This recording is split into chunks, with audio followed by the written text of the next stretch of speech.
Welcome, everybody. Welcome to Easy to Be Around, the Zach and Pete podcast that we can't because we're easy to be around. Yeah. Yeah.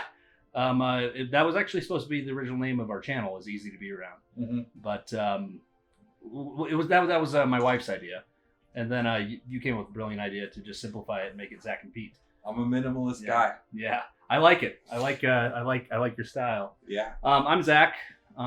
This is Pete. I'm Pete. And this is our inaugural podcast, one of them, because these are going to be released in tandem, of where we interview each other. And I'm today interviewing the legendary Pete Van Leer. Legendary. The legend, the Prince of Summer.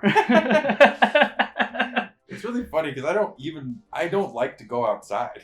Really? Well, it's just like nowadays. I don't know, it's like I don't know. I don't know why like that resonated with me. I'm like, yeah, totally. He's the prince. There's just that picture of you in like the booty shorts that I don't know. There's a lot of things that you have said and done that resonates with me over through my life that I've used in my actual passing life. But this isn't about me. This is about you. So okay, yeah. Why don't we just get back right into it? So what was it like growing up? Like where'd you grow up? I had a pretty somewhat similar story to you. I was born in Michigan and kind of spent my childhood there, and pretty shortly when I was really young when my parents split, so like I don't remember them being together. Really? I only have memories. The first memories of like my dad are on like visitation things, and they lived like 45 minutes away from each other. So we did like the every 2 weeks we would go. They would meet up like halfway at this like little park, and then we'd go visit my dad for the weekend, and it was like, and I loved it. You know, I'm just a kid. I didn't realize kind of what was going on. It was just like, this is how you interact with your dad. And it was like, he was paying a shitload of child support. I had no idea. So we lived in this like kind of rundown little like place out in the county, which is like more of a Michigan term. If you like live in the county, it's like you're in the woods. It's like all of Michigan is like a wooded area.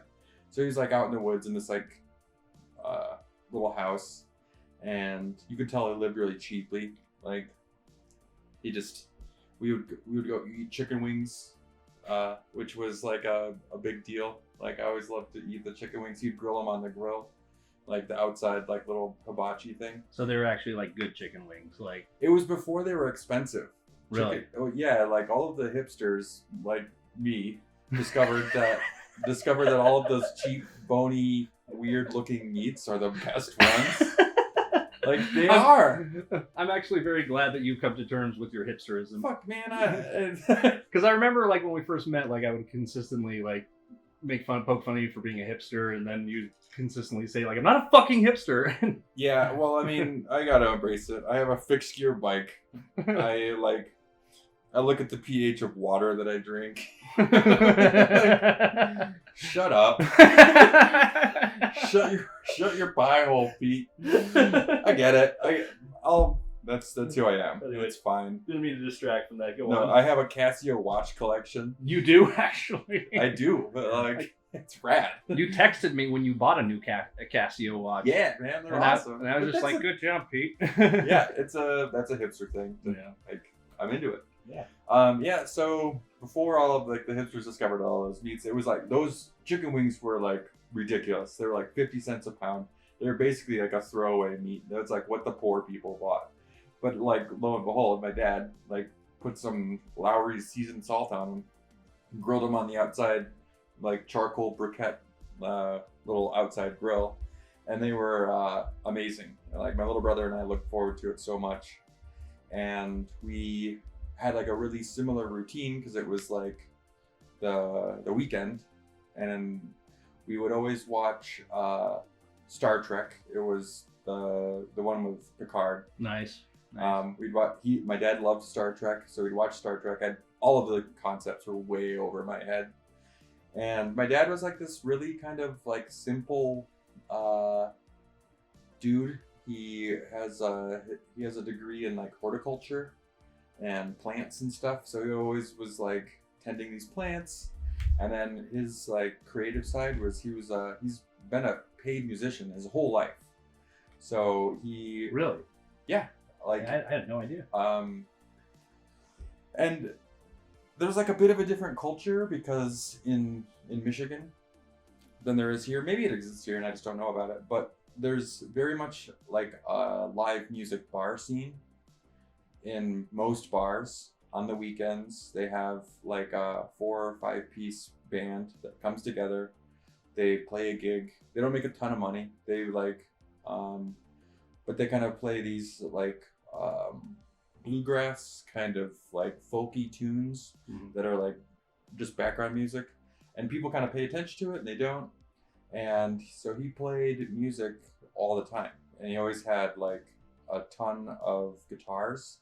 And that's actually going to be one of my inheritance things that he's like always been really like forward with me. He's like, I don't know what they are, but he's like, just so you know, I have like this Martin that's like a good guitar. He has a lot of them. That's a really fucking good guitar. I know, he's got a lot of them, and that's like he bought the right cool gear. He's always like been a gear guy, and he always played music on these like really, really nice instruments. He played pretty much anything with a string. He played mostly the mandolin, which is like the same tuning as like a bass. I think it's like EADG if I'm not mistaken. Yeah. But then it's like a 8 string, so there's like the octave string below it. Yeah. And he would like, sit around and play music, and we'd listen to a lot of these like radio shows, like the NPR shows, and it's back when radio shows were like still a thing. We would listen to, I don't remember what it's called, but it was basically just kind of like these like stories. It was like an hour-long episode of stories, and it was always like a really nice kind of calming time. So that's how I would interact with my dad every 2 weeks. Did his like love for music ever cross into your threshold at all? Not really, no. I didn't get like into enjoying music until I was in high school. I consider it my first job, but it was my second job. My first job was at Wendy's, and so my first job was at Wendy's. I only worked there for 2 weeks because. Oh God, are you gonna ruin Wendy's for me? Because I fucking love Wendy's. No, Wendy's is awesome. Okay. I totally love Wendy's. Even the chili, how they make it, it's fucking weird, but it's awesome. I would do the same thing. So I got a job at Wendy's. This is I'll just go over this real quick of like how I love music. I'm living in Moab, Utah. And Moab, Utah at the time was much smaller than it is now. I think there were 2 stoplights. There was like 1 of each fast food places. There's 1 grocery store. Maybe like 10 restaurants total, and there are limited options. If you were into like 4-wheelers or mountain biking, you were going to work in some sort of a restaurant because it's a tourist town. Mm-hmm. And I'm 16, an idiot. And so I went and applied at Wendy's, got a job at Wendy's, worked with a bunch of like they didn't even hide that they were meth heads. They were like literal meth heads. Like I saw like my manager do meth the first day, like on my training shift. Like he was like smoking out of a crack pipe in the back, and like to walk in, and I'm like, this really isn't for me. But like, I knew it right away. But I was like, I want some money. I want to like, I'm 16. I want to make some money, make some scratch. Yeah. So they put me on the grill. And then short after that, on the sandwich making, they have like different stations where somebody like cooks all the meat, another person like builds all of the different types of burgers and sandwiches, and you really rely on each other. But in the like hiring time, they also hired the general manager's daughter, and I'm a pretty quick guy. I learn things like thoroughly and quickly, And so I excelled at that job, which was, asked very little of you. But I routinely worked with the general manager's daughter, and she was always on the grill. She was like who I depended on to cook all the meat. So, she's got to like deep fry the chicken, and she's got to like have burger patties on. And because it's a tourist place, we would get these crazy rushes where like a Jeep party would come out from the hills, and it's like 15 cars in the driveway or the drive-through, and you're just crazy busy. Balls to the wall. Yeah. Yep, and no way around it. So I would make all these sandwiches, I'd have them all laid out, and you'd spread all this stuff on, put all the toppings, and then she would be like just dinking around over there, and I couldn't get any of the sandwiches, and then I would get yelled at. So question here, like how would she be dinking around? Like I know it's not irrelevant, but dinking around nowadays is you're looking at your phone, looking at your Instagram, looking at Twitter.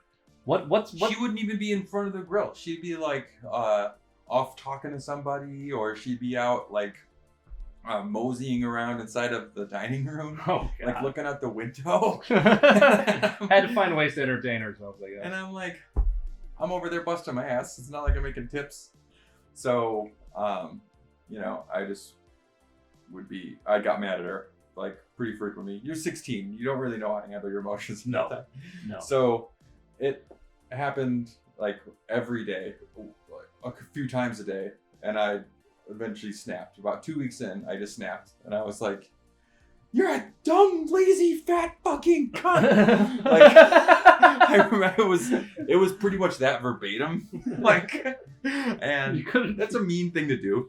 Of course, but again, 16. 16, it was a long time ago. Yeah, I wouldn't do that now. I've grown from that. I'm not a 16-year-old child anymore. I can't picture you doing that now for Yeah. sure. Yeah. Well, I was hothead moment at the Wendy's. And, hot-headed Wendy.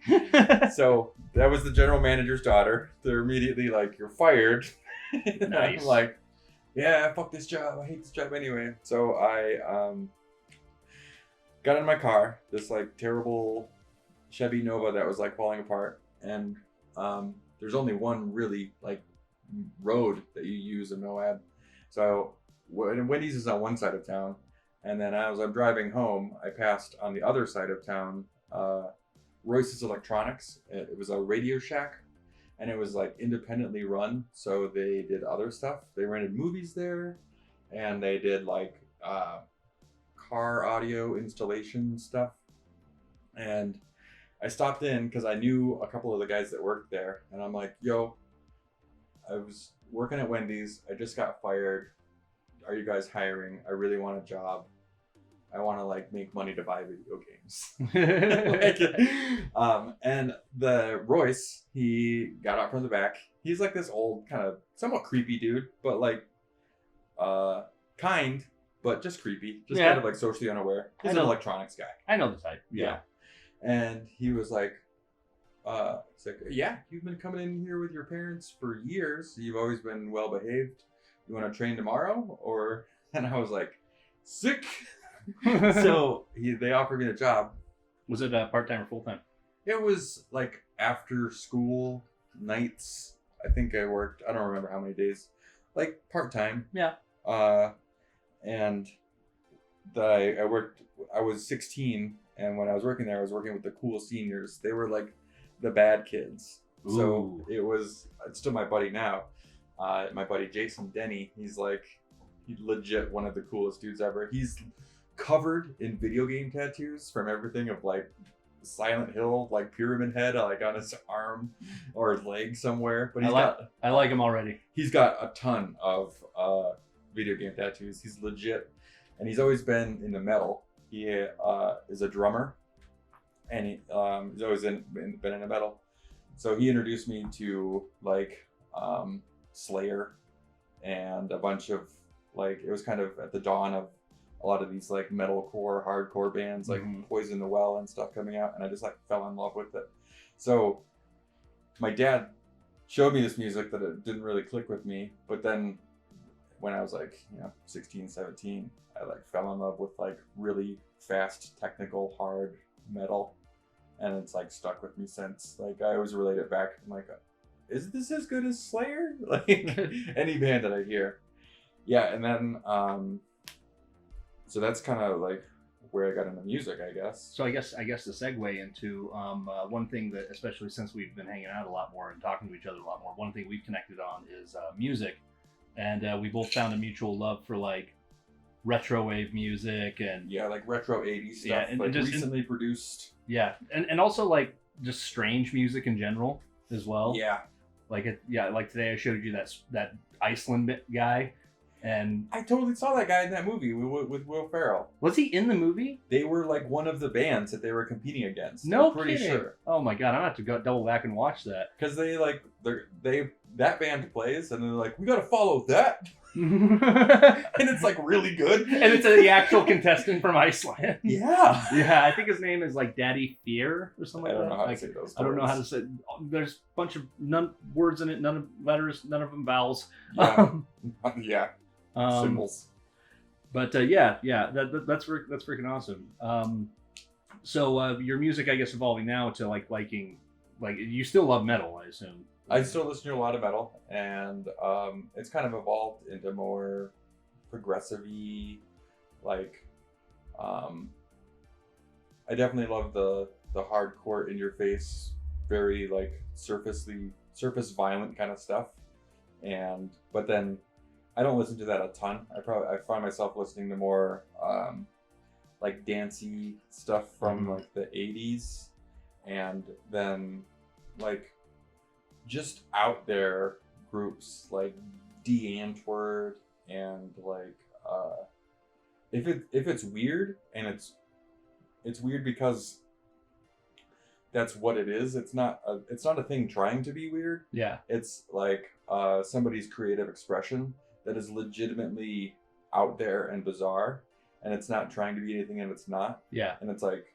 that's what I identify with. I'm like, I kind of like that like feeling of punk rock, not necessarily it being punk sounding, but the like concept of punk, of like rebelling against the system and like challenging those ideas with your own kind of creative expression. So that's what I identify with, like a ton of that like 80s stuff, which doesn't sound one shred of punk, but it's like it's from the norm. It's different from the norm. It's off the beaten path, and it's like some obscure 20-year-old kid living with his parents producing this stuff with like modern tools and doing a really good job of it. Yeah. That's like, I found a ton of those bands and I'm like, holy shit. Oh yeah, and you've turned me on to a whole bunch of those bands. There's so many of them. Oh yeah. I like that nostalgia, like action. Yeah. Yeah, that stuff is really cool. So I think what we were I got sidetracked. Oh, you're fine. Because I was That was my fault. I mean, I was kind of going through my childhood. Yeah. Yeah, so to kind of loop back into that, I did the visitation thing with my parents, and then my mom developed a bunch of medical ailments. She always had issues with her spine and like immune problems and all sorts of just like out there stuff. And one of the things one of the doctors said to her in Michigan is like, you got to get out of this humid climate. You need to live in a dry place to like really fix a lot of your sinus situations, because the sinus situations would inflame her body, and it would make her back hurt, and then her back hurt would make her take pain pills, and then the pain pills would make her stomach hurt. And it was the same story for a million times from a bunch of different places. And they were like, move to a dry climate, you'll feel a lot better. And at the time she was dating a guy, they were both like finishing up their student teaching things. You kind of like are a halfway teacher for a while. You like finish school, then you student teach. You're like not an assistant. You're like doing it, but you're supervised. Yeah. And they were in the same like student teaching program. So that my mom got the like medical news to find somewhere dry, and she found a job in Moab, Utah, which is like mega far away from Michigan. And my now stepdad at the time had been there a bunch. He was like, dude, that place is like hippie central, and they're both like hippie. They both smoke a ton of weed. Like, nice. They always have. It's just part of their life. Not so much mine. And So my mom was like, I'm going to move for my health. I'm going to take my kids. And then that kind of switched to my relationship with my dad. So like we moved and then we did summer visitations. So a few weeks after summer started, we would get on a plane. We were children. I didn't even know that they allowed this, but like we were straight up kids, like little kids. Like you'd be like, where are your parents' kids? Yeah. With our backpacks, and like we'd have the PlayStation in the backpack, and then like, you know, like a few like sets of clothes, hop on the plane, go to Michigan to visit our dad for like 4 or 5 weeks. I think that was very like standard back then, actually, for kids to see kids alone on planes like that. Nowadays, it's a little different, I think. Yeah. Yeah, I think it's because consistently, I would have friends that would do the exact same thing. So I think back then it was just normalized. Yeah, I mean, it was never a problem, but it was weird navigating. Like we would do a layover, and I was like this child, and I would totally navigate like Dallas, Fort Worth. So you're like what, like 9, 10? Something like that. Something like that. Like a kid. Yeah. So then, I think I was in, what was it? Somewhere between like 3rd and 5th grade. I started to like go to school in Moab, Utah. Mm-hmm. And I was like major culture shock. Yeah. Like major culture shock. In what way? Like what was different? I had never heard the word Mormon before. Yeah. Never once. I had zero idea about that culture. And a lot of people found it offensive because I was just a child, but but they would talk about, like, I was making a joke about it on Twitter, like, when I heard temple, I thought that was like Indiana Jones. Really? Well, yeah. What else did it? What, of course, yeah. That's what I would do too. But yeah. Yeah, I didn't know what the temple was like. This like holy place for Mormons. So I'm like, temple, sick. Like, do you got to dodge boulders? Is there boulders? Is there a golden idol? Yeah, and so they're like, you can't talk about our sacred object like that. You know, I'm just a child, and I had no idea what any of this was. Yeah. So like immediately, I totally got like, oh, I don't fit in here. And Moab is like a pretty like liberal spot. Like it's wouldn't be considered like super Mormon-y, but I totally felt like an outsider already, just being a transplanted child, but then translated into a culture that definitely is pretty like closed off.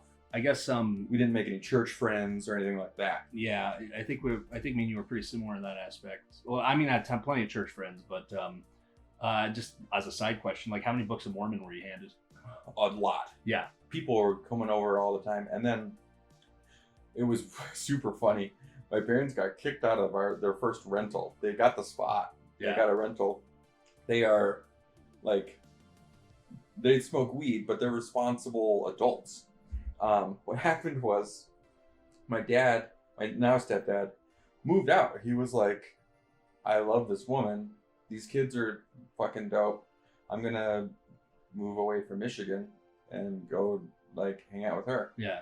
And he like packed up all of his shit in this like weird trailer, and he drove that Chevy Nova that I was driving earlier on the other story, with a dumb gray, like made out of wood. I don't know if he made it himself or whatever. It was like this dumb gray box with wheels on it.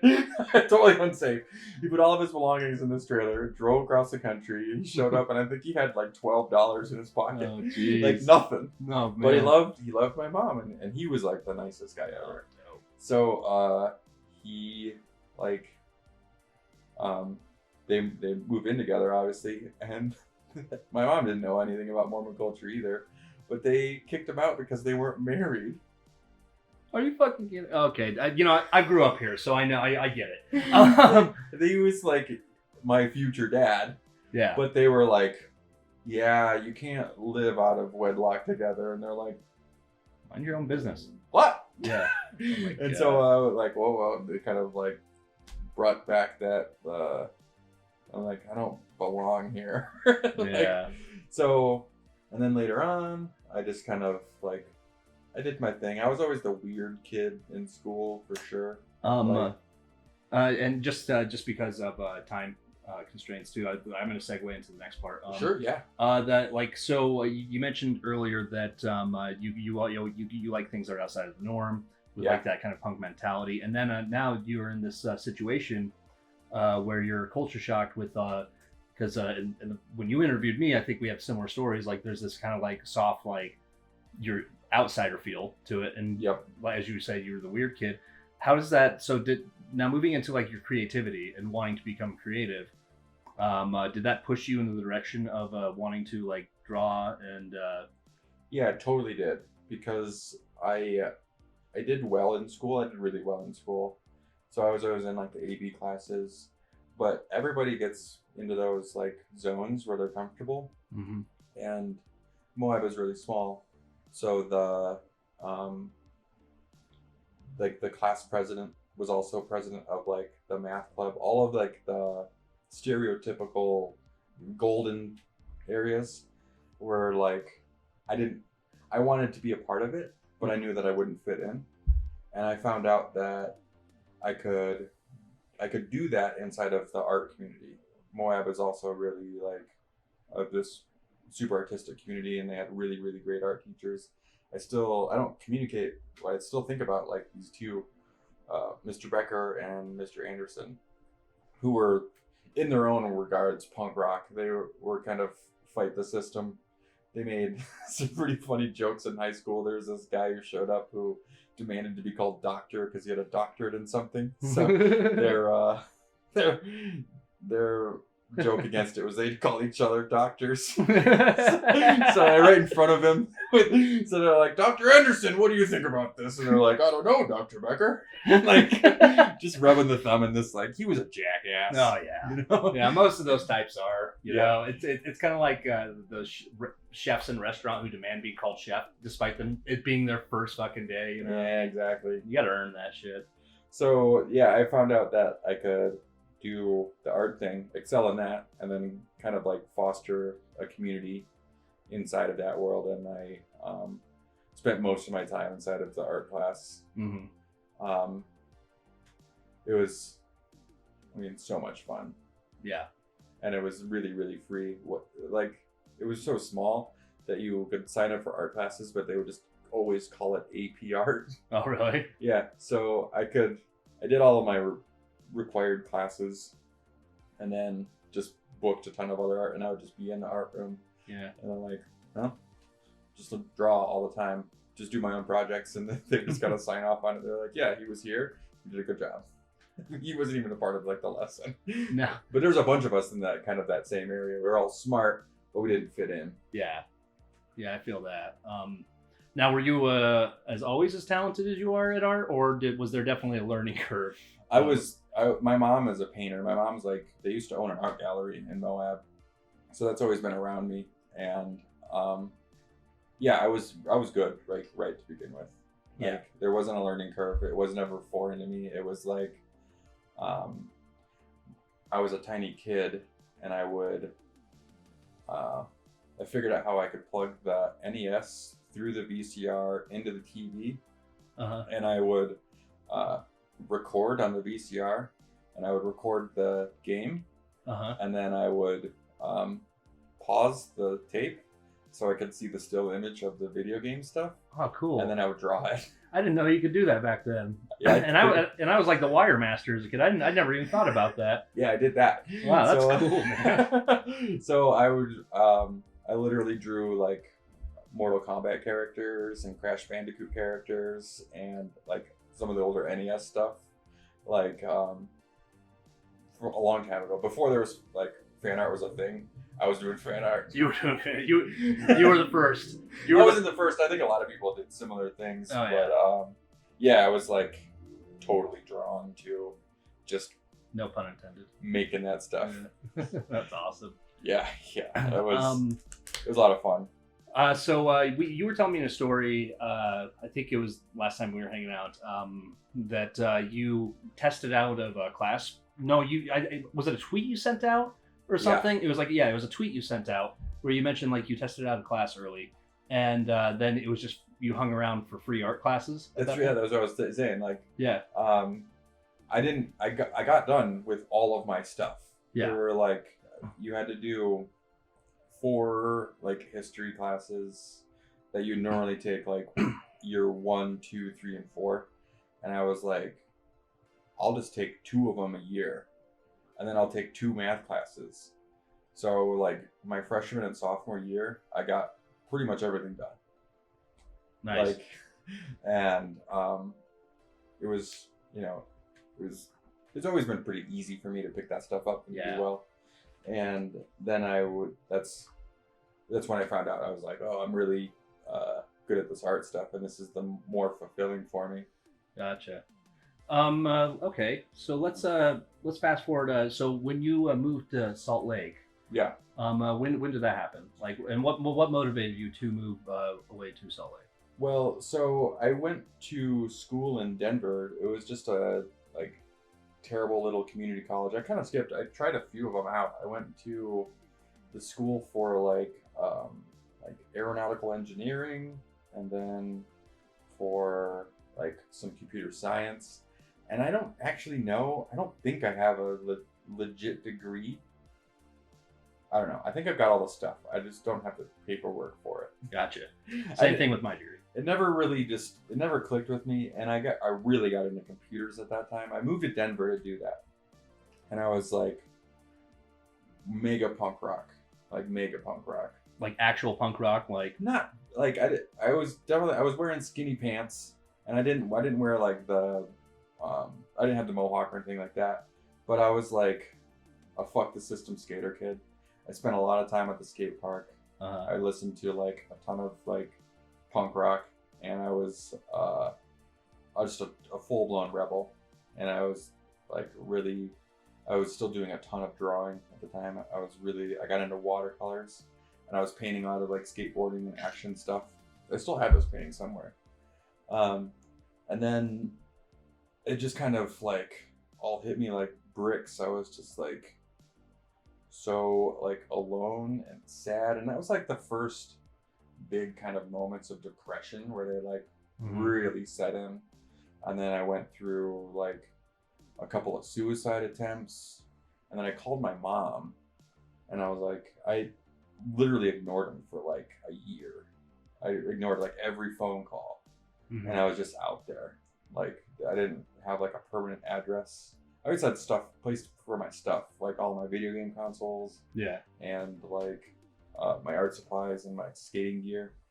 And I pretty much like called them, and they're like, "Yep, you're coming home." So they basically came out with a U-Haul, picked up all my stuff, and then I went back to Moab, and kind of like my little brother is 3 years younger than me, and that's around like a similar amount of time that I was gone. So they were all like graduating seniors at the time, and it coincided that I was like 21. Yeah. And I could buy beer. Oh, okay. And I didn't. All of my friends were either like burnout drug addicts, or they had moved away, or they were still at college, and I was like early. Like I had come home early, and nobody was around. So I hung out with my little brother and all of his friends, because they were all skate punk kids. It was like, this is the time of like Bam Margera and like CKY was like a big thing. So I could buy beer at the time, and I would hang out with them, and we would just like get drunk and skate. Nice. Yeah, it was way fun. Sounds like a blast, actually. It was, I think that I did that for like a full summer. Like it was. Was it a good summer though? It was a fantastic summer. We were just. Yeah, we were like, I was basically a hippie Moab kid. I worked at the Moab Brewery, serving tables and bartending, and then I saw myself like totally falling into that life forever. Yeah. That what a lot of people do. I'm not gonna knock it whatsoever. That is a sick life of like living poor and living happy. Yeah. You live in a dumb little place, but you can, you live in a national park. Yeah. So it balances out. And I was like, that is not for me. And so my old buddy Jason Denny from the job at Radio Shack, video game tattoo guy. Yeah. He was trying to make it being in a band in Salt Lake. So they had a band house, which was like 13th and like 6th East, 8th East, or 13th East and like 8 or 6 South, like Mhm. next to the school. And they had a band house, which is like 5 or 6 bedrooms, like this giant, gross band house.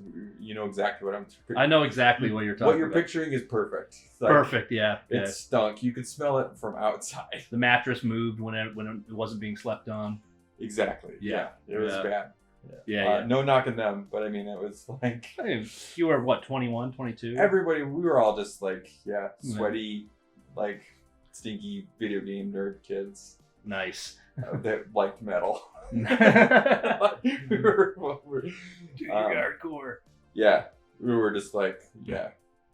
So that brought you out to Salt Lake. That brought me to Salt Lake, and then shortly after that, I met a girl, moved in with her, and then I just kind of have been a Salt Lake guy since then. Like, yeah, bounced around. practically like a local celebrity, actually. That's what people say. I don't believe them. Well, I mean, you're very distinct. That's the thing, and I think that falls into like your as you self-proclaim, like your weirdness, and I've heard multiple people in multiple sources. You're just a very homely guy, and you're very just like, as the name of the podcast, easy to be around, and just I think you get along with. Yeah, and I do have a foot in both sides of that, where like I understand the Utah Salt Lake culture, but I'm not from here.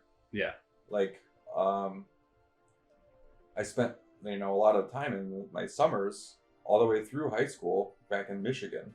So I've got one foot in Michigan with my dad on one side of the culture that was like always really important to me, and then the other in Utah. So I could blend in, but I wasn't thinking the same way as everybody else, and I could tell. Yeah. Like, so I would totally use that to my advantage. I'm like, dude, I'll fucking drop some Michigan humor on you. I didn't even think that there was a method to your madness. That's awesome. Yeah, but I mean, like, I knew it, and I would take advantage of it, and I'm like, so I guess, so I think it's been about 11 years, so 21, 22. So you weren't, when we met, you weren't here for that long at that point. Maybe a year? No, I was here for a while. I was, that was a weird, strange time period for me. So a lot of the dates are kind of like funky. Yeah. Where my memory isn't exactly accurate. And so I just kind of do things in sequence. So I moved to Salt Lake. I got a job at Hard Rock Cafe, which is still the funnest job I've ever had in my life. No rules. I would love to, like, I want you to bring up some of the stories from Hard Rock when we get into the restaurant. Dude, we got to do that one, because that one is. We'll do an entire podcast about working in restaurants. There's a reason that place is closed. Yeah. And I'm one of the major reasons. Straight up, I believe you. Yeah. We all knew that place was gonna close, actually, because we were like ridiculous. Oh my god. So we were all getting second jobs at the time, and I had kind of gotten the lay of the land. I've been in Salt Lake now for a while, and this cool brewery that I'd eaten at a few times was hiring. So I applied to Squatters, and that was like such a better fit, Yeah. Like, it wasn't a corporate job. It was like, yeah, they didn't frown on smoke breaks at the time. No. It was a really cool place to work at. It was really cool. I was very proud to work there as well. Oh, I loved it. Yeah. Yeah. And then went through my thing, got fired because I didn't show up on a Sunday. I literally I mean, it was like around my birthday, and I got like blackout drunk, and I banged a chick all night long until the sun came up. Nice. Drunk. Yeah, like I was living with my little brother at the time, and he was like, "Yeah, dude, you guys were going wild." And I'm like, I don't even remember that. So I must have fallen asleep at some point, maybe 10 or 11 in the morning, but I had to work. Like, I was falling asleep when I should have been like getting to work. Oh man. So I no-showed. I woke up at like 2, I think it was like around 2 o'clock, and I'm like, dude, I'm so sorry I missed the shift. I can't believe this happened. And they're like, yeah, well, you're fired. I'm like, damn it. Which is kind of bullshit in my opinion, because like I was a good employee. Yeah, you were. It was my first time being late. Yeah. It was the first ever. I can't remember who was managing at that time. It was a year or two that I worked there, and it was like literally my first time being late. Yeah, it's like, fuck off on that. Like Whatever. Yeah, like there was this weird, like that company went through weird waves of just like really being just super, super strict on random policies. And it was always this new manager that came in and was like, we must change the wheel. They always wanted to, clean out the cobwebs. Yeah, but I should have been fired from that place multiple times. No biggie. There was one, like, I know this is about you, but there was one time where we drank all night on the patio at Squatters, so like 5 a.m. And then, I'm not going to say any names because I'm not going to incriminate anybody, but it's a Saturday night, and then I sleep on the third floor, and I rolled down at like 10 a.m. and I'll bleep that out. Oops. Yeah, oops. And then he rolls in and he's like, "Oh, you're early." I'm like, "Yes, I'm early." And there's so many people like should have been fired other than you for that little infraction. I got no hate in my heart about it. Yeah. None whatsoever. And so then my main like long story short, after that, I struggled for a little while, couldn't pay rent, but then I shortly got a job at Jimmy John's because you were there for a while. I loved that job. Yeah. Because when I was working at Squatters, I got into bikes. Squatters was too far away. I had to walk to. So I bought a shitty bike, and then I bought a better bike, and then I bought even a better bike than that after my cool bike got stolen. I remember that. To work at Jimmy John's, which was a super fun job. Yeah, and I would see you around town consistently. Like I'd be driving downtown, and I'm like, "Oh, there's Pete." Oh, there's I was Pete. out there, man. I was out there. I had a dream schedule. It was basically 9 to 5, Monday through Friday. Nice. We made a ton of money. Like the tips were huge. They were paying us over minimum wage plus tips. And we didn't have any. Normally delivery drivers get like a delivery charge thing for orders because it's basically paying for car maintenance and gas. Yeah. But we didn't have that because we were on bikes. Yeah. So there was some bike maintenance that we had to kind of put that money into. Yeah. But other than that, we were like living like kings. Yeah. And we would just, it was right next to Junior's. So all the time I would have an epic day, have a bunch of money in my pocket, loving life, come in like all amped up from the adrenaline from like the last 6 hours. We did crazy shit. I got really comfortable grabbing onto the trains. Really? I'm not even joking. We rode fixed geared bikes and we would grab onto the tracks trains to like save energy. Are you kidding me? That's fucking awesome. The cops would come into our place. They're like, "We know it's you guys. You're all wearing sweaters, but you guys need to cool it."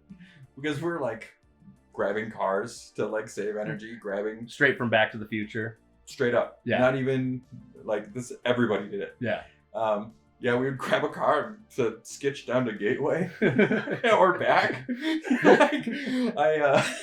They told us to stop doing it. And there's a photo of me. I'm like, I got the Jimmy John's, and I have my hand on a mail truck. He took me up the road. We chatted. Do you still have that photo? Somewhere. I think it's on Facebook. It's just me in the Jimmy John's shirt. Taken off on a mail truck. That was the same day that the cops had a meeting with us. We didn't give a fuck. Oh man. And they couldn't. So the thing is, we were so fast, and you couldn't tell us apart. Yeah, because you're all wearing the same. We're all wearing the same thing. Yeah. So you couldn't prove it who it was. But we were the fastest thing in the city. Yeah. Nobody could beat us. You couldn't beat us in a car. There's no way. Yeah. The cops would hit their lights all the time on us, and we would just run. Yeah. We would duck into a parking garage and then come, like, we knew where the elevators were, so we'd hop in an elevator and then get out on a different street. And we'd go back to the shop, and they're like, "I don't know what you're talking about, officer." Like, this happened. Oh, that's amazing. This happened daily. They hated it. Oh, God. Kept them on their toes, I'm sure, though. They tried to shut us down so many times. And then the manager would be like, "You guys need to quit doing that." And they're like, "It's not us. It's not us. I don't know what you're talking about." We were just adrenaline junkies. So, I did that. Yeah, so you mentioned the whole thing with like going to juniors and having like your adrenaline high up, and then probably like getting blasted and everything like that. And oh yeah, wasted. Yeah, you would get wasted so fast. I was a heavy drinker at the time. Yeah, but I would get drunk on one stein because I was so hungry. Yeah. So I'd be on an empty stomach. I'd get a shot and a beer. And then you'd be gone. I'd be like, I love all you guys. Shots for I just made $600. I would talk to Randy, and I would totally see myself like right at the beginning. I'm like, hey Randy, how you doing, buddy? And then I just like gulp, gulp, gulp, and then I'm like, Randy.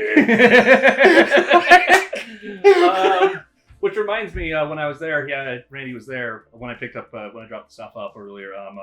Randy says hi. He misses you. I love that guy. But that segues me into, so now I want to talk about mainly because this kind of resonates with me a little bit. I kind of had I have struggled with alcoholism in my early 20s. Oh yeah. And I'm I would say in the last 3 years I finally got a lid on it. Cool. But you have an entire road to sobriety. You're 6 months sober now. Right? I'm a teetotaler. You're a teetotaler. What's that mean? I looked it up. I don't know exactly what it is, but it's like you abstain from alcohol. I think it's like kind of a mean term. Calling somebody a teetotaler is like calling them a douchebag that doesn't drink. I think. Oh. Okay. I don't know for sure on that. I'm still looking it up a little bit, but I quit drinking. I quit drinking because it was a big part of my life. I've managed a brewery now for like 7 years, and it was like I've been around alcohol like hardcore for like 15 years. Yeah. Like hardcore all the time, 100% of my day. So I feel like that there had to be like one defining moment that you were just like, because most of the time. Yeah, there was like a straight up, there was like a 1 second defining moment, and it happened on Reddit. I was browsing Reddit, and it was before the pandemic, but there were murmurings of it, like little things of information kind of coming out, and it was just on a subreddit, and I saw like a comment that was kind of deep in there, and it was do something.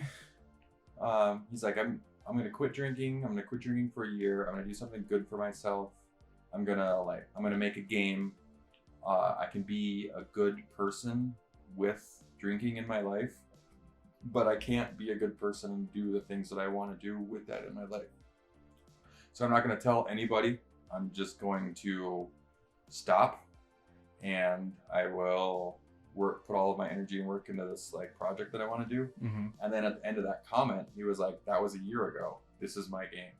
And I was like, that's me. Like that could be me in a year. And so I was like, I did the exact same thing. I didn't say a word to anybody. Make a goal, don't tell a soul. Make a goal, don't tell a soul. Yeah. And I was dating a girl at the time, and we were both heavy drinkers. So I just quit. I didn't even say anything to her. I was just like, nah, I don't want it. Nah, I'm good. Nah. And she'd be like, well, you're not really drinking. I'm like, yeah, I'm just going to take a break for a little while. And never made it like never disclosed that was my like literal goal. Yeah. And work didn't even really notice. Yeah. It was kind of weird. Nobody was like noticing. Maybe they did and they just didn't say anything. And then, I just quit straight up. And it's been like half a year. Yeah, man. I feel really good. I feel like way good. I feel like people have noticed my hybrid animals are like way better. Yeah. Because I can focus on them. I used to do a ton of those, like blackout drunk. Yeah. Oh yeah. I would get home from the bar, or like even I would get out of a bar, go to a house party, and then be all amped up on like the sugar from all of the beer and shots and cocktails. Yeah. Couldn't sleep. Feeling really creative and like nourished by all the social activity. Mm-hmm. And I would get it out by doing these weird drunk animals. A ton of those I don't even remember doing. Which I want to talk about those in a bit here, but keep going if you. Yeah. No, it's cool. Yeah, it's cool. So I can see the cutoff. Yeah. Of like, if you were to look at my work, it's like, nope, that's the sober. Yeah. Like that's when he became sober. The quality work in my eyes went up like massive.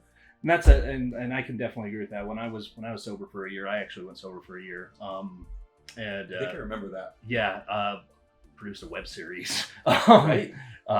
Was in a short film. Like what you mentioned in the other podcast, but like I can totally attest to that. And no, you're honestly an inspiration to it as well. Like because it's made me like reevaluate where I'm at now, and that's really really cool. That's cool, man. Yeah. I mean, I know I have a pretty like decent grasp of how people like saw me, and I was always like the drunk guy.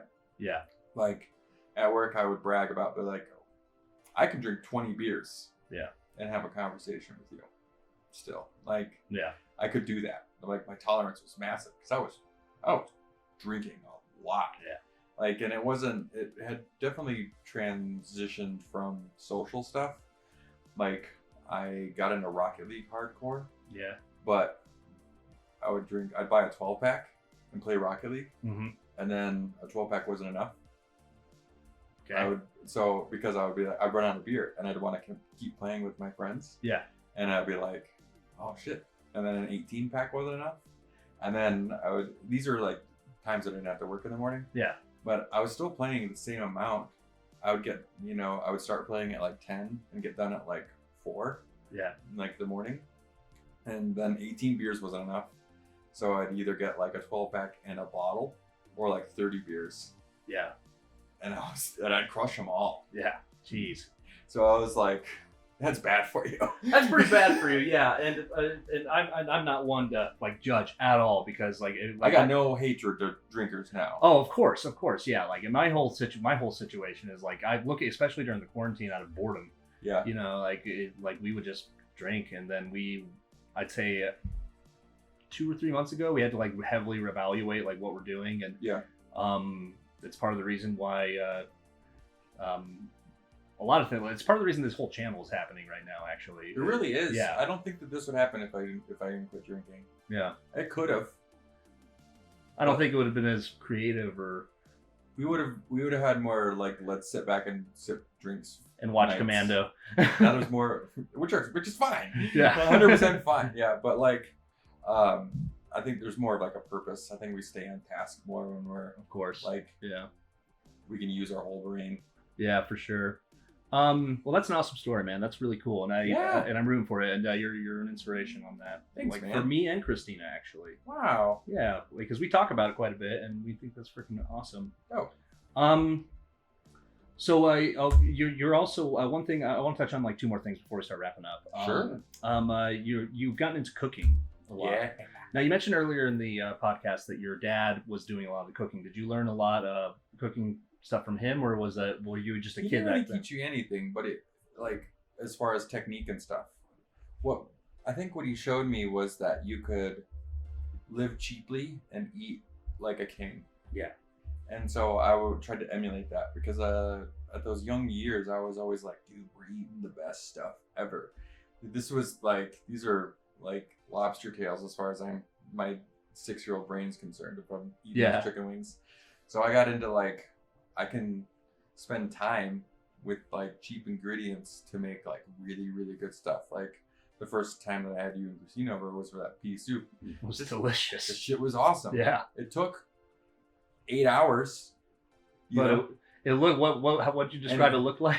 Swamp Thing's dick cheese? Dick cheese, yeah. Swamp Thing's butthole? Yeah. Something like that. It doesn't look good.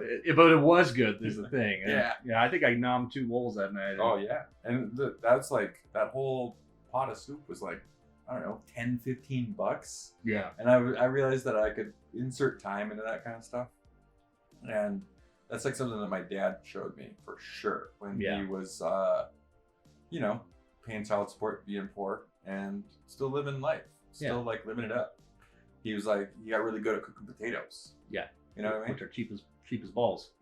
Practically free. Yeah, practically free. And so I got into that, and I watched a ton of cooking stuff on TV. You also been in restaurants for 15 I've been in restaurants forever. Yeah. And I'm like, I know all about all of this. Yeah. It got me really into food. I'm like, I'm a legit good food guy. Yeah. I got beans cooking now. You do. We're gonna eat some of those after this. Refried beans. Yeah. And actually, we're actually going to produce some. One of your ideas is to produce some food content as well. Yeah. Yeah. So look forward to that. Yeah. It'll probably won't be your typical food content. No, it'll probably be something ridiculous. We'll figure it out though. Yeah. I'm excited. So I want to touch on gaming real quick. Yeah. And then I would love to hear a hard rock story to close it out. Okay. Yeah, I got you. First off, like a question that you asked me, what kind of influence has gaming been in your life, and how has it directed you to be the person you are? I mean, number one is art. I wouldn't be an artist if it weren't for games. When I was telling that story earlier of like, whoa, I can draw the TV characters. And something clicked early on, and I was like, I'm playing paintings. Even with the old 8-bit stuff. Yeah. Like, I am playing, this is an interactive painting. And I always saw it that way. I was like, these aren't just polygons. These aren't just like pixels. This is like a team of creative professionals building interactive artwork. And it's mind-blowingly cool. Yeah. It is, like, I get goosebumps now just thinking about it. I'm playing a new game You're right now. giving me goosebumps. And the art direction is like, holy fuck, this is cool. I mean, Ghost of Tsushima, you know that there are photography competitions going on right now? Yeah, with camera mode. I saw that. Camera mode, photography competitions. So, I mean, it's an art form, for sure. And you and I have similar tastes in pixel art. Oh, yeah. So, yeah, like... that stuff is so pretty. It's so pretty what they can do, right? Blasphemous is, like, unbelievably cool. Yeah. I can't believe that game. Well, check that game out, by the way. It's one of those hidden gem games. Blasphemous didn't get enough credit. I've seen it brought up on, like, the deeper parts of Reddit, but it's, like, pixel art, Dark Souls-like, hard, 2D, side-scroller, pixel art action. Really gorgeous. Then highly violent. Incredibly violent. Yeah, it's not for kids. Yeah. I think to power up, you are pulling swords out of a naked woman. Yeah. It's my kind of game. Yeah, it's great. Awesome. Yeah, so, I mean, number one, art, that's like, I wouldn't be an artist without games. And, like, it's so unbelievable. It's got I think games have a higher barrier of entry. You know, you don't see it in, like, the Guggenheim or whatever. Mm-hmm. But I'm going to say that those are just as high quality as far as art is concerned.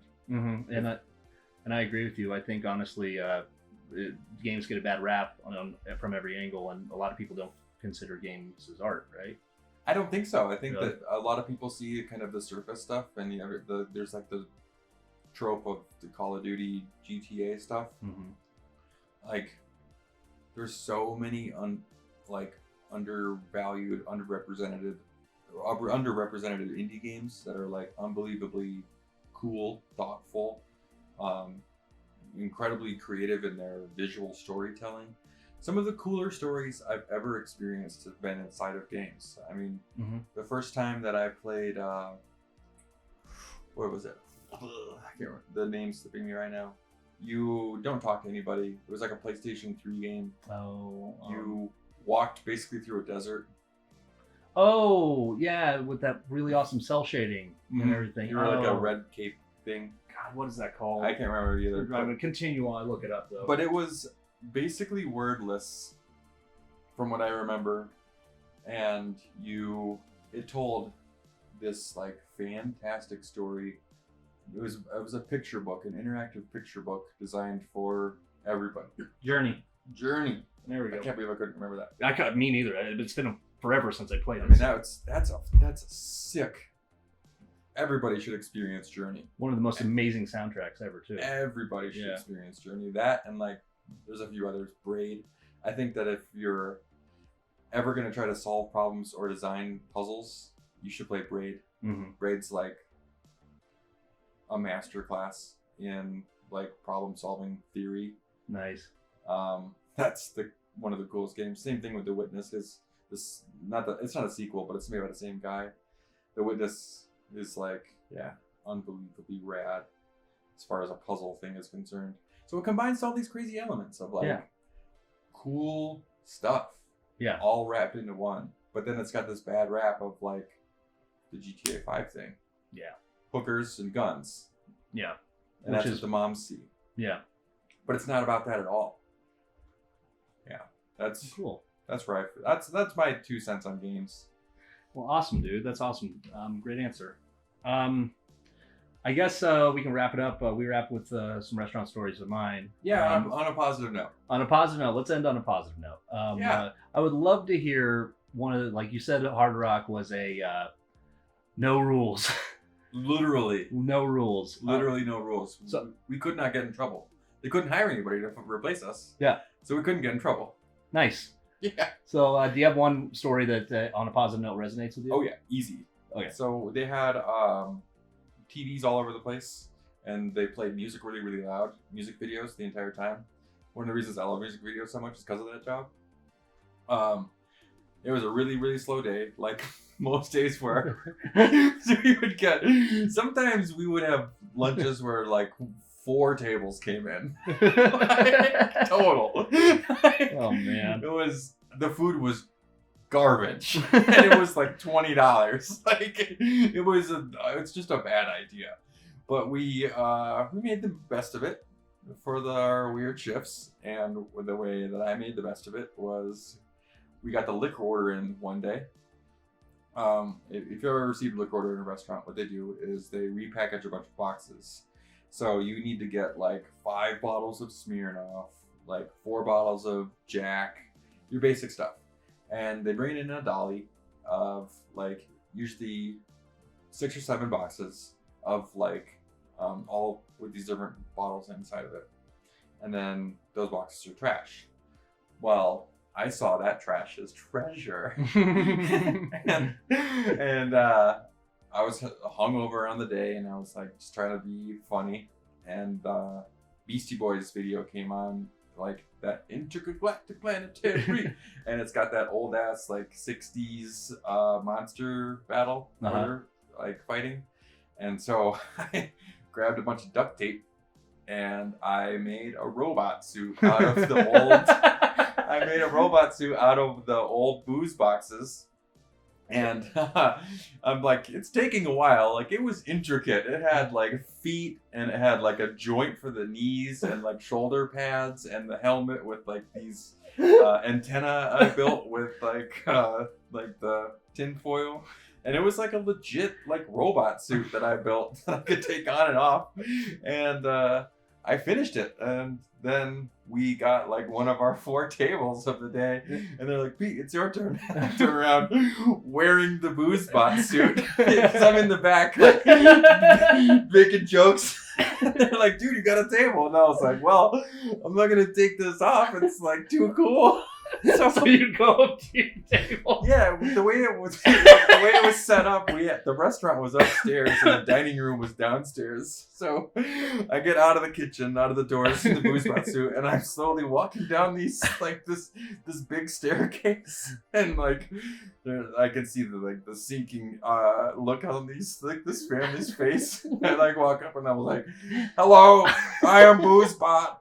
What would you like to drink?" And they're like, oh, fuck. How did they respond? Were they in positive, or? It was like I didn't even exist. Like, they're like, yeah, we'll have strawberry lemonade and Mountain Dew. And I'm like, okay, gotta come right up. We did the wildest shit there. One more, I had long hippie hair one day. And one of the bartenders who bar was upstairs, she was a hairdresser. She was straight up punk rock. She had a PBR tattoo on her neck. Whoa. Hardcore. She's probably a hipster now. Yeah. Yeah. She's great. Jackie's awesome. I had long hippie hair. Took a table's order. And if you ever want to know how useless you are as a waiter, I took the table's order. I went upstairs. She basically buzzed my head. I went from like 12 inches of hair to like 0.12 inches of hair. So they didn't notice. I came back with food, and they were like, "Oh, hey, the food's great here. I love it." Like, I'm the same guy. It's amazing how they don't pay attention to us, huh? Oh man, they don't give a shit. Yeah, they just want food. Yeah, I did 2 stories, but whatever. That's great. No, I did 2 stories of mine too. That was great. Well, Pete, thank you so much for doing this, man. I had one of our fun times that we'd like to spend. Yeah. We're gonna do more of these, but these ones are just kind of like, so I don't know. You guys can know who we are. Yeah, and then let us know. Like, totally give us like feedback.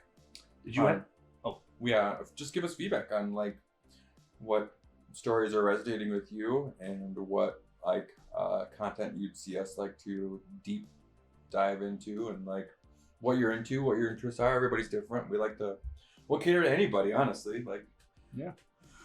And we'll put all of our social medias in the description. Follow us on social media. Yeah, check out our social media. It's all us. It's 100% produced by us right now. We might get other people in for camera work and stuff. Yeah, we got a few things in the pipeline. It's all us as far as like I've been doing all of the drawings for like the logo, and we've been doing all the filming and the writing. Yep. So it's 100% us. Yep. All right, man. Well, thanks. Yeah. All right. Peace. Yeah. Yeah. Sweet.